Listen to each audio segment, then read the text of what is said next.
Assalamualaikum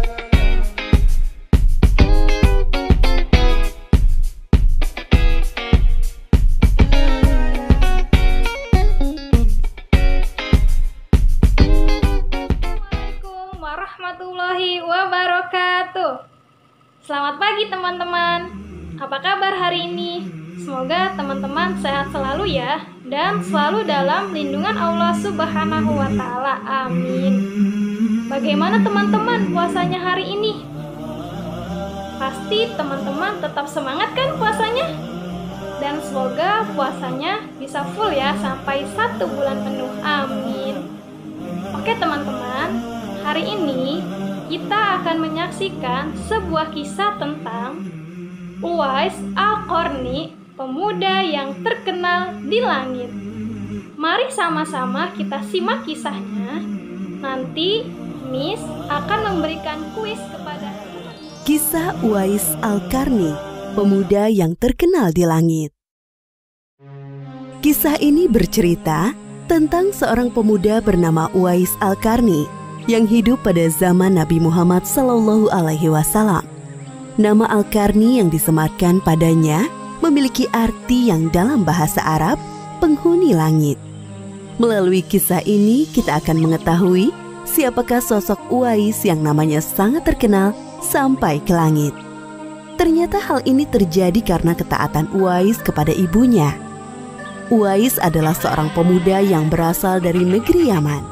Sejak lahir, ia memiliki penyakit sopak, timbul bercak-bercak putih di seluruh badan. Uwais adalah pemuda yang soleh dan giat bekerja. Sehari-hari ia mengembala domba milik para tetangga untuk memenuhi kebutuhan hidup. Uwais tinggal berdua dengan ibunya yang lumpuh dan buta. Walaupun hidup miskin, Uwais selalu bersyukur dan sangat menyayangi ibunya. Ia selalu berusaha memenuhi segala permintaan sang ibu. Uwais anakku, kemarilah sebentar nak. Baik ibu, apakah ada yang engkau butuhkan?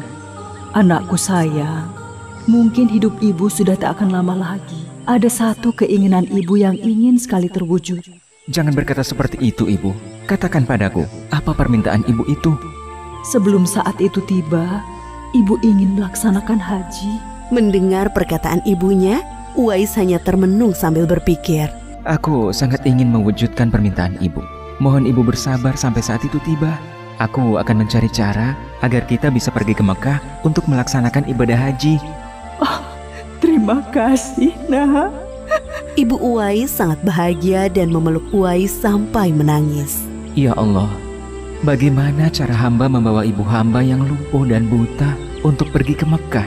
Sedangkan jarak dari Yaman ke Mekah sangat jauh, melewati padang pasir yang tandus. Biasanya orang-orang pergi ke sana menggunakan unta. Seekor domba pun aku tidak punya, apalagi unta. Uwais terus berpikir dan akhirnya menemukan suatu ide. Keesokan harinya, Uwais menemui pemilik domba dan membeli 1 ekor domba untuk dipelihara. Namun uangnya hanya cukup untuk membeli 1 ekor anak domba yang kecil. Setiap hari Uwais menggendong anak domba itu naik turun bukit. Orang-orang yang lewat tertawa melihat tingkah Uwais. Hei, coba lihat Uwais itu. Apa yang dilakukannya dengan anak domba itu? Dasar orang aneh.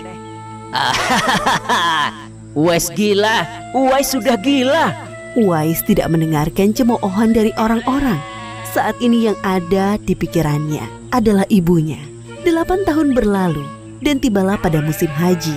Anak domba Uwais semakin bertambah besar. Beratnya mencapai 100 kg.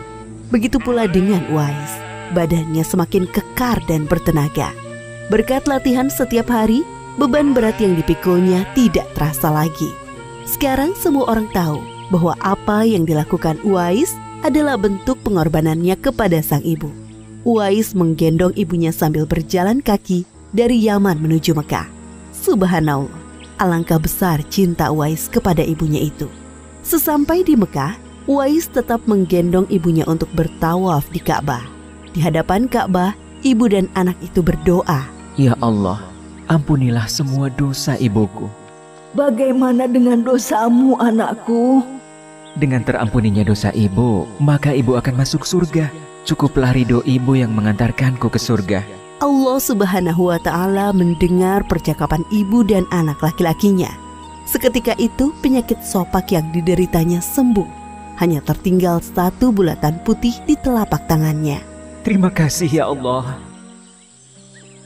Sekembalinya dari Mekah, Uwais meminta izin kepada ibunya untuk pergi ke Madinah. Uwais ingin sekali bertemu dengan Nabi Muhammad SAW. Dengan berat hati, ibunya mengizinkan Uwais berangkat. Setelah urusanmu selesai, cepat pulang ya nak. Sesampainya di Madinah, Uwais segera mencari rumah Nabi Muhammad SAW.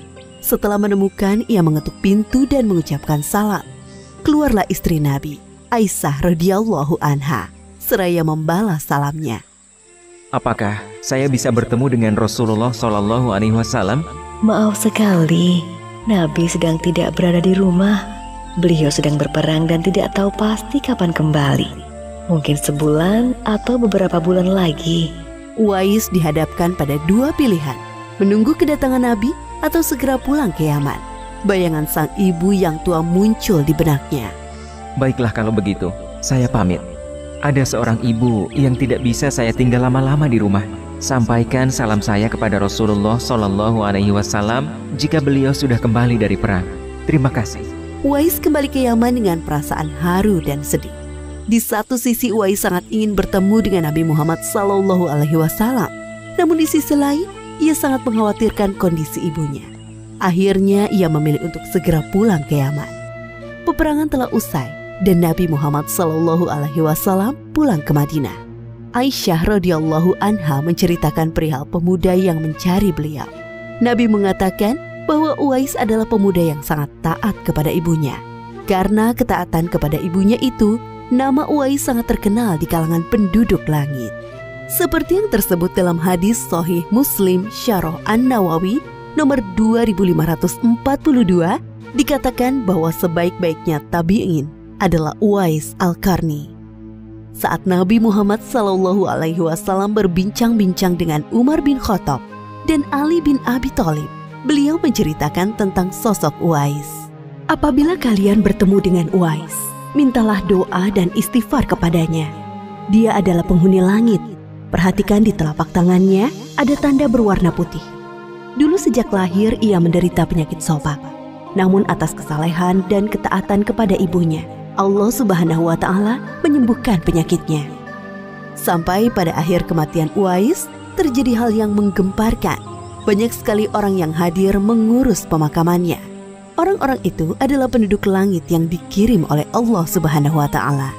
Subhanallah, Maha Suci Allah, sungguh mulia sosok Uwais ini. Demikianlah kisah Uwais Al-Qarni, pemuda yang namanya terkenal di langit. Karena ketaatan pada ibunya, Allah Subhanahu wa Ta'ala meninggikan derajatnya. Dalam kisah ini dapat kita ambil pelajaran berharga bahwa kita harus berbakti kepada orang tua. Semoga kisah Uwais Al-Qarni ini menjadi pengingat agar kita selalu mendoakan kedua orang tua di setiap waktu dan menambah ketaatan kepada mereka.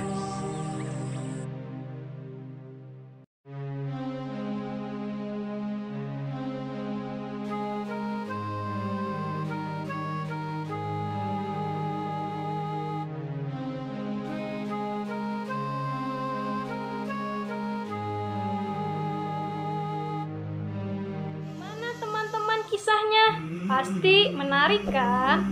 Teman-teman, hikmah yang dapat kita ambil dalam kisah ini adalah bahwa kita harus berbakti kepada kedua orang tua kita. Dan dalam kisah ini juga mengingatkan agar kita selalu mendoakan kedua orang tua kita di setiap waktu. Nah, teman-teman, kuis hari ini adalah apa yang diceritakan Nabi Muhammad SAW tentang Uwais Al-Qarni kepada Umar bin Khattab dan Ali bin Abi Thalib.